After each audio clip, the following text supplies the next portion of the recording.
Vamos almoçar? Essa delícia. Comidinha leve, bem deliciosa.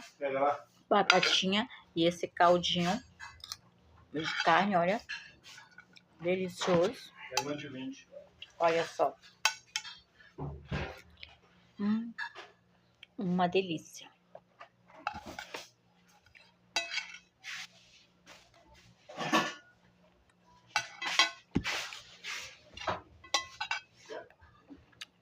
E esse maxixe aqui, ó, ele tem vários benefícios para a saúde. Quem bem souber comer maxixe todo dia. Só que tem época que a gente não encontra maxixe em lugar nenhum. Pra gente é bem difícil. Então tem quem planta, tem um quintalzinho, uma horta e planta. Aí sempre tem, mas fora isso, é bem difícil de encontrar.